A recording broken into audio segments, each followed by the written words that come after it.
بسم الله الرحمن الرحيم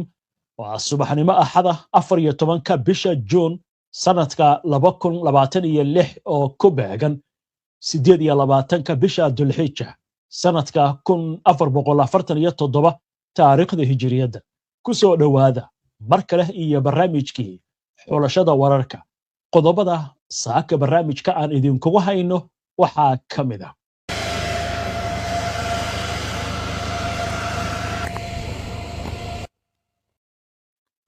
gudoomiyaha baarlamaanka Iran oo si cad u sheegay in dalkiisa uu sii wadi doono inuu isdifaaco guul buuxda uu ka gaarayo sida uu yiri cadowgiisa Trump oo dhaliil u jeediyay Iran xilli uu hadalahayo in maanta la saxiixayo heshiis dhexmara Washington iyo Tehran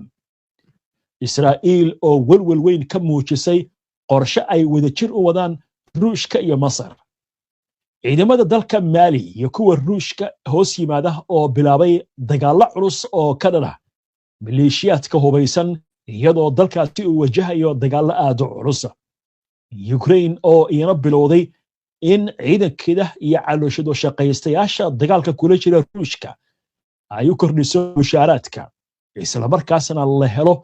dagaalamayaal ajnabi ah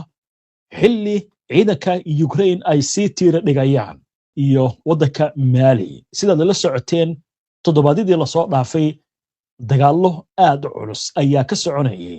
wadankaasi oo xitaa waxa la dilay wasiirka gaashaandhigga kooxaha magaca diimeed ku dagaalamaya iyo jabhadaha hubaysan ee qabaa'ilka ayaa isku bahaystay sidii afka ciidda ay ugu dari lahaayeen xukuumadda Ruushka oo taageerayo ee Mali haddaba maxaa ugu cusub aynu eegno wararkii ugu dambeeyay amuurahani ciidamada militariga Mali iyo ciidamada Ruushka hoos yimaada ayaa sheegay in ay howlgal ka fuliyeen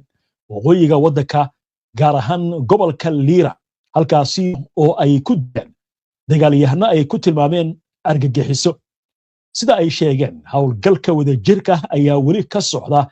deegaano kala duwan si loo sugo ammaanka kolonyada gaadiidka iyo in la daba galo kooxaha hubaysan dhinaca kale ciidanka Mali ayaa maalmahan dambe waxay fulinayeen duqeymo xagga cirka oo lagu bartilmaameedsanayo fariisimo ay leeyihiin sida hadalka loo yiri kooxaha argagixisada ee ka howlgala qaybo kala duwan oo ka mid ah dalka howlgaladan ayaa imaanaya xilli Mali ay wajahayso xaalad amni oo adag kadib weerar isku dabaridan oo dhacay 25 iyo 26 Abriil weeraradan ayaa lagu qaaday goobo muhiim ah oo ay maamusho dawladda militariga oo hogaamiyo oo ay ku jirto caasimadda Bamako ugu yaraan 23 qof ayaa lagu dilay weeraradaasi waxa ka mid ahaa wasiirkii difaaca Sadio Kamara kadib markii qarax gaari lagu beegsaday hoygiisa wararka ayaa sheegaya in weerarada ay fuliyeen kooxda Jamacat Nusrat al-Islam wal Muslimin oo xiriir la leh al-Qaa'ida iyo jabhada xoreynta Azawad dawladda Mali ayaa xoojisay tillaabooyinka amniga iyadoo mamnuucday gelitaanka dhowr aag oo kayma ah iyo dhaqdhaqaaqa mootooyinka meelaha qaar tillaabooyinkan ayaa lagu sheegay kuwa lagu xaqiijinayo ammaanka magaalada caasimadda ee Bamako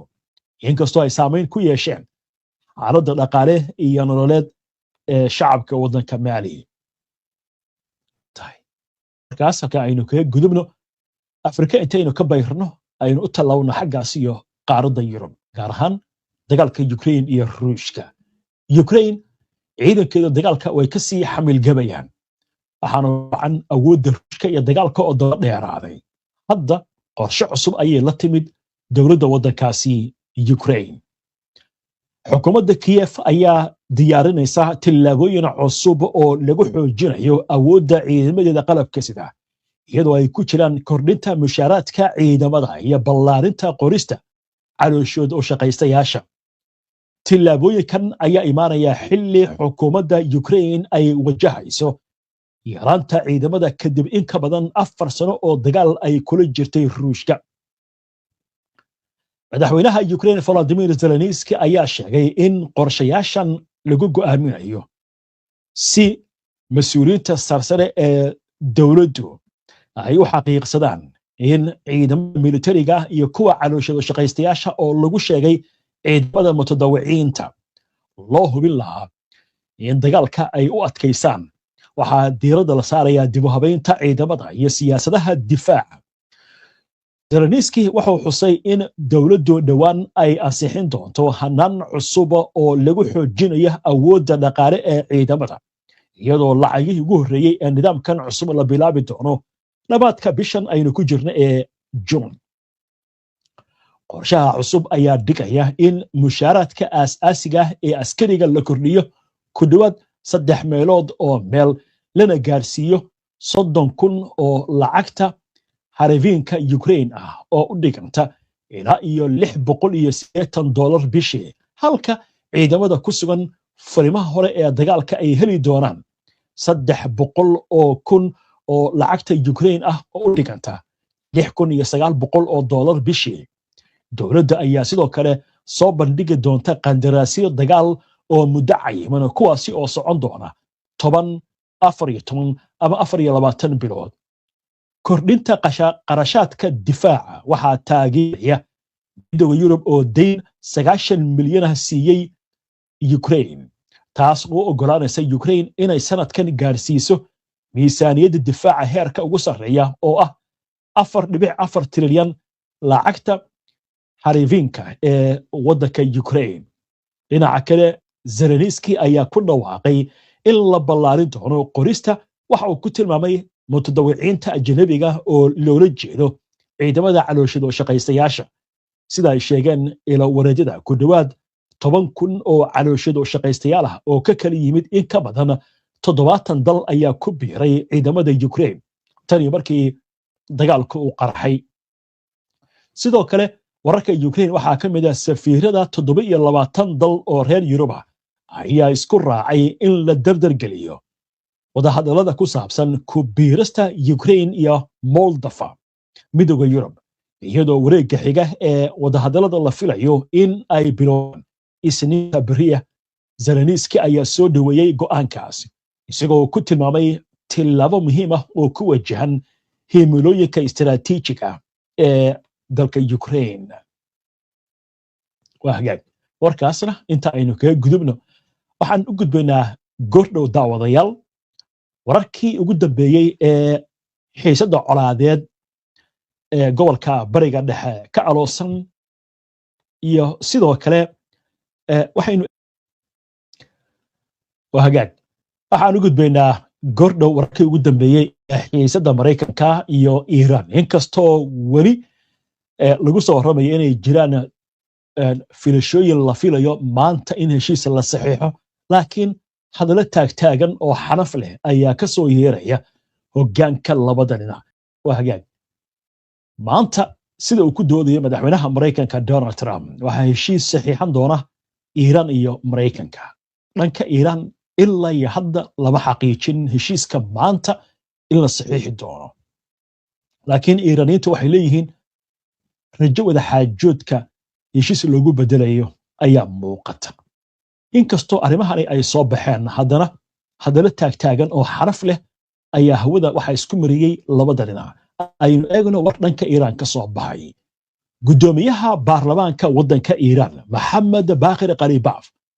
ayaa farta ku fiiqay in dalkiisa uu sii wadi doono adkaysiga iyo difaaca qarannimada ilaa laga gaaro guul buuxda. hadalkan ayuu ku daabacay bartiisa bulshada, isagoo xusay sanad guuradii ka soo wareegtay markii uu bilowday dagaalkii u dhexeeyey Iiraan iyo Israa'iil. waa 13 bishii Juun 2025, waa sanadkii hore. Qalibaf wuxuu ku eedeeyey Israa'iil iyo Mareykanka inay weerar ku qaadeen Iiraan, isagoo carabka ku adkeeyey in intii uu socday dagaalka la dilay dad rayid ah oo ay ku jiraan carruur. wuxuu hoosta ka xariiqay in shicibka iyo ciidamada Iiraan ay ku dayan doonaan kuwii ku dhintay dagaalka, isla markaasna ay sii wadi doonaan adkaysiga si loo ilaaliyo sharafta dalka. geesta kale, madaxweynaha Mareykanka Donald Trump ayaa waxa uu sheegay in hadallada Iiraan ku saabsan heshiis la filayo in lala gaaro Washington aysan ka turjumayn wax dhab ah iyo in heshiis la gaaray. wuxuu sidoo kale cambaareeyey weerar diyaaradaha duuliyaha lahayn oo Iiraan ay ku qaaday maraakiib isku dayaysa inay ka gudubto marinka Hormuz. warbaahinta Mareykanka ayaa sheegtay in wadahadallada dadban ee u dhaxeeya Mareykanka iyo Iiraan ay sameeyeen horumar la taaban karo. sida wararku tilmaamayaan, labada dhinac ayaa isku soo dhawaaday arrimo ay ka mid yihiin siinta hantida Iiraan laga xayiray in la fasaxo, dib u furista marin biyoodka Hormuz iyo habka looga wada xaajoonayo barnaamijka nuclearka Iiraan inta lagu jiro xabad joojinta 60 maalmood ah. dhanka Israa'iil, warbaahinta Israa'iil ayaa sheegtay in walaac weyn uu ka jiro gudaha Israa'iil rahan hay'adaha ammaanka iyo siyaasadda kadib markii madaxweynaha Mareykanka Donald Trump uu ka hadlay suurtagalnimada in heshiis is-afgarad lala saxiixdo Iiraan. saraakiil badan oo Israa'iili ah ayaa u arkay heshiiskan mid faa'iido u leh Tehraan isla markaasna dhaawacaya danaha istiraatiijiga ah ee Israa'iil. wariyaha arrimaha siyaasadda ee telefishinka kanaal 13 Moriya Asraf ayaa sheegtay in ku dhawaaqista Trump ay lama filaan ku noqotay Israa'iil. sida ay sheegtay gabadhani, heshiiska la filayo ma aha heshiis loo arki karo mid u danaynaya dhanka Israa'iil. Trump ayaa sidoo kale sheegay in markaa heshiiskan uu yahay mid muhiim ah oo ka duwan sida hadalku yiri kii Barack Obama xilligiisii lala galay Iiraan. saraakiil sarsare oo Israa'iiliin ah ayaa qiray in inkastoo ay jiraan wada xaajoodyo u dhaxeeya ra'iisul wasaaraha Israa'iil Benjamin Netanyahu iyo Donald Trump, haddana awoodda Israa'iil ee saamaynta heshiiskan ayaa aad u kooban. walaaca ugu weyn ayaa ah in heshiiskan uusan si cad uga hadlin in Iiraan ay wareejisay uraniumkii ay tayaysay, burburinta xarumaha kobcinta uraniumka iyo xadidaadda masaafada gantaalada balastiga ah ee Iiraan. dhinaca kale, afhayeenka wasaaradda amuuraha dibadda ee waddanka Iiraan Ismaaciil Bagai ayaa sheegay in heshiiska la soo jeediyey uu diiradda saarayo joojinta dagaalka halka doodaha ku saabsan barnaamijka nuclearka dib loo dhigay. wasaaraha Pakistan Shahbaz Sharif ayaa isna sheegay in heshiis nabadeed oo u dhaxeeya Washington iyo Tehraan uu aad u dhow yahay in la gaaro saacadaha soo socda. warkaasna inta aynu kaga gudubno, imika waxaynu gudbaynaa sheekada ku saabsan muxuu yahay walaaca Israa'iil ka haysta shaha ay wadajir u wadaan Ruushka iyo Masar. arrintan Israa'iil waxay ku eegaysaa indho kuskuusan oo walaaca. aynu eegno warar amuurtan la xiriira. warbaahinta Israa'iil ayaa sii wada su'aalana ka keenaysa saamaynta juqraafiyeed ee mashruuca warshadda tamarta nuclearka ee Dabca ee dalka Masar, iyadoo wargeysi Israa'iil ka soo baxa ay ku doodayaan in mashruuca uusan ku koobnayn soo saarista koronto balse uu ka turjumayo xiriir sii xoogaysanaya oo Masar ay la samaysanayso Ruushka iyo Shiinaha. warbixinadaasi waxay sheegayaan in mashruuca uu siinayo Moscow saldhig istiraatiiji ah oo bariga dhexe ah, taasi oo sida ay qabaan Israa'iiliyiinta saamayn ku yeelan doona danaha Mareykanka iyo amniga Israa'iil. Ruushka ayaa maalgelinaya qiyaastii 85% qarashka mashruuca oo lagu qiyaasay $25 bilyan oo dollar, waxaana sidoo kale mas'uul uu ka yahay bixinta shidaalka nuclearka iyo maareynta qashinkiisa muddo 60 sano ah. dhaliisha waxaa si aad uga jawaabay mas'uuliyiin hore oo military oo Masaari ah. sarreeye guute Usama Maxamuud Kabiir oo wax ka dhiga kulliyadda taliska iyo shaqaalaha ee akademiyadda militariga Masar ayaa sheegay in walaaca Israa'iil ay qabto uu yahay mid aasan lahayn. Kabiir wuxuu xusay in Masar ay tahay dal leh xiriir diblomaasiyadeed oo dheellitiran oo ay la leedahay waa Masar dalalka bariga iyo galbeedka. wuxuu carab ku adkeeyey in mashruuca Dabca uu ka soo gudbay in ka badan 20 sano oo qorshayn iyo diyaar garow ah isla markaasna lagu fulinayo heerarka caalamiga ah ee ugu sarreeya iyadoo ay si joogto ah ula socoto hay'adda caalamiga ah ee tamarta atomikada ee magaceeda loo soo gaabiyo IAEA. dhankiisa sarreeye guuto yaasiin taahir ayaa sheegay in Masar ay si cad uga soo horjeedo hubka nuclearka isla markaasna ay ka mid ahayd wadamadii ugu horreeyay ee saxiixay heshiiska ka hortagga faafitaanka hubka nuclearka sanadkii 1968. Taahir wuxuu sheegay in adeegsiga tamarta nuclearka ee nabadeed uu yahay xuquuq sharci ah oo Masar ay leedahay. warshadda dabca ayaa la qorsheeyey inay ka koobnaato 4 matoor oo awoodoodu ay gaarayso 4800 oo megawatt iyadoo la filayo in matoorka ugu horreeya uu shaqo bilaabo dhammaadka sanadka fooda inagu soo haya ee 2027. mas-uuliyiinta Masar ayaa ku tilmaamay eedeymaha Israa'iil isday lagu wiiqayo xiriirka Masar iyo saaxiibadeeda caalamiga iyagoo adkeeyey in dhammaan hawlaha nuclearka ee dalka ay ku jiraan kormeerka iyo maamulka hay'adda IAEA. waa hagaag Israa'iil marka waxay leedahay meeshan waxbaa ka soo socda. hadda ayaa nafti waxa noo keentay Iiraan. Masar oo dariskeena ah oo aynu dagaalnay ayaa hadda waxay samaysanaysaa warshado nuclear 60 sanana waxaa maamuli doona Ruushka qashinka iyo dhaqaalaha ku bixi doona oo weliba uu bixin doono 25 bilyan ee ku baxaysa 85%. Israa'iil marka wadanaha dhag leh. waa hagaag inta ayaan ku soo gabagabeynayaa saaka barnaamijkii xulashada wararka waana ku mahadsantihiin daawashada barnaamijkan. si aad ula socoto wararka barnaamijyada iyo macluumaadka aynu soo gudbino haddii aad ka cusub tahay baraheena bulshada ama horay aadan ugu xirnayn hadda ku soo biir. waa inoo barnaamijka xiga insha Allah inta ka horeysa salaamullaahi calaykum waraxmatullaahi wabarakaatuh.